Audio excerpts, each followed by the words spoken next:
Selamat berjumpa kembali Bapak Ibu, Saudara-saudari umat beriman terkasih dalam Tuhan, masih dalam oktav Natal. Sekali lagi saya mengucapkan atau menyapa Anda sekalian selamat Natal. Hari ini hari Jumat tanggal 27 Desember 2024. Gereja merayakan pesta Santo Yohanes Rasul, pengarang Injil. Kita akan mendengarkan saudara-saudari dan merenungkan kutipan Injil Yohanes bab 20 ayat 2 sampai 9. Kita mendengarkan sabda Tuhan. Dalam nama Bapa dan Putra dan Roh Kudus. Amin. Pada hari Minggu Paskah, setelah mendapati makam Yesus kosong, Maria Magdalena berlari-lari mendapatkan Simon Petrus dan murid yang lain yang dikasihi Yesus dan berkata kepada mereka, "Tuhan telah diambil orang dari kuburnya dan kami tidak tahu di mana ia diletakkan." Lalu berangkatlah Petrus dan murid yang lain itu ke kubur. Keduanya berlari bersama-sama, tapi murid yang lain itu berlari lebih cepat daripada Petrus sehingga lebih dahulu sampai di kubur. Dia menjenguk ke dalam dan melihat kain kafan terletak di situ. Namun ia tidak masuk ke dalam. Datanglah Simon Petrus dan juga menyusul dia dan masuk ke dalam kubur itu. Ia melihat kain kafan terletak di situ, sedangkan kain peluh yang tadinya ada di kepala Yesus tidak terletak dekat kain kafan itu, tetapi terlipat tersendiri di tempat yang lain. Sesudah itu masuklah juga murid yang lain yang lebih dahulu sampai ke kubur itu. Dan ia melihatnya dan percaya. Demikianlah sabda Tuhan. Bapak Ibu Saudara-saudari umat beriman yang terkasih dalam Tuhan, hari ini sekali lagi gereja merayakan pesta Santo Yohanes Rasul, penulis atau pengarang Injil. Rasul Yohanes, saudara-saudari, juga dikenal sebagai murid yang dikasihi Yesus. Pesta ini mengingatkan kita saudara-saudari akan peran kasih dalam mengenali jati diri Yesus. Setelah berinkarnasi, Sang Sabda tampil sebagai manusia yang konkret dalam diri Yesus.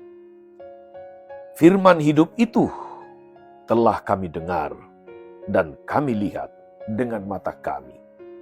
Telah kami saksikan dan kami raba dengan tangan kami. Itu sebagian dari kesaksian Yohanes tentang Yesus. Karena itu kebanyakan orang tidak akan bisa lagi mengenali jati diri yang ada di balik apa yang bisa dicercap oleh indera-indera kita. Hanya kalau seseorang sungguh-sungguh mengasihi Yesus, maka kasih itu akan memampukan kita untuk menangkap hidup kekal dalam tanda kutip yang telah dinyatakan di dalam diri Yesus.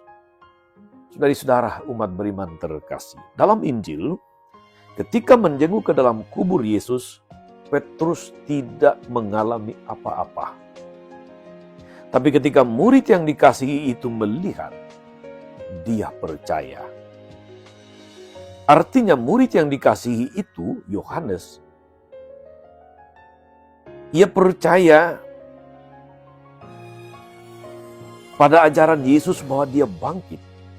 Dan pada akhirnya bahwa dia adalah Sang Firman hidup.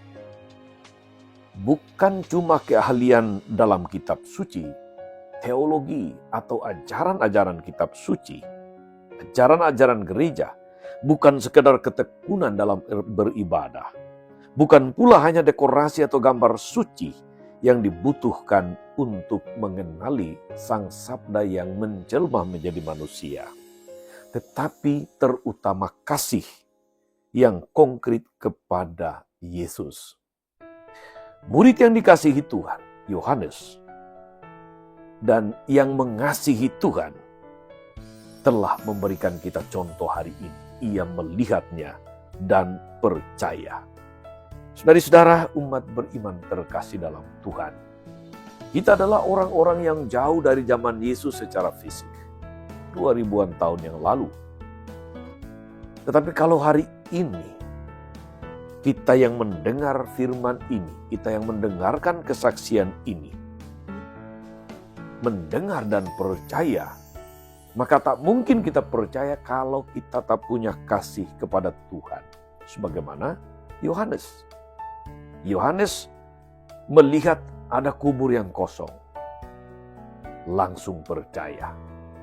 Petrus melihat kubur kosong tapi tidak merasakan apa-apa.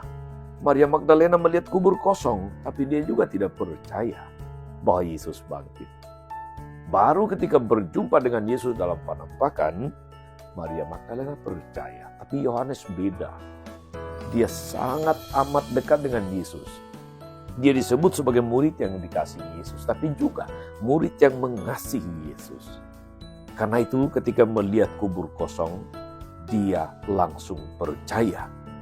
Saudara-saudara, umat beriman terkasih dalam Tuhan, kepada murid yang dikasihinya inilah, dan murid yang mengasihi dia inilah, Yesus menitipkan bundanya, Bunda Maria. Inilah ibumu.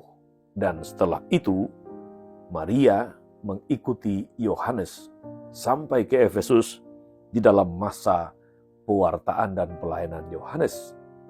Saudara-saudara, umat beriman terkasih dalam Tuhan, semoga kita karena mengasihi Tuhan tidak membutuhkan bukti tetapi percaya. Ingatlah karena apa yang pernah dikatakan oleh Yesus, berbahagialah mereka yang tidak melihat namun percaya. Tuhan Yesus memberkati. Amin. Tuhan Yesus Kristus, kami bersyukur karena melalui firman-Mu hari ini kami semakin diteguhkan dalam iman akan Dikau yang telah bangkit untuk menyelamatkan kami. Semoga kami bertumbuh dalam kasih akan Engkau, agar kami mampu mengenali, mengimani dengan sungguh Engkau sebagai Sang Firman hidup itu, dan mengikuti teladan hidup-Mu, juga mengikuti teladan hidup Santo Yohanes Rasul, murid yang Engkau kasihi. Terpujilah nama-Mu Tuhan sepanjang segala masa. Amin. Saudari-saudara sekalian, berkat Allah turun atas saudara-saudari, atas mereka yang kita doakan atau kita janjikan doa, mereka yang sakit dan menderita, segala rencana, karya, pelayanan hari ini, Bapa dan Putra dan Roh Kudus. Amin. Tetap sehat, teruslah menjadi berkat. Jangan lupa like, subscribe, nyalakan lonceng notifikasinya. Salam 52, Tuhan memberkati.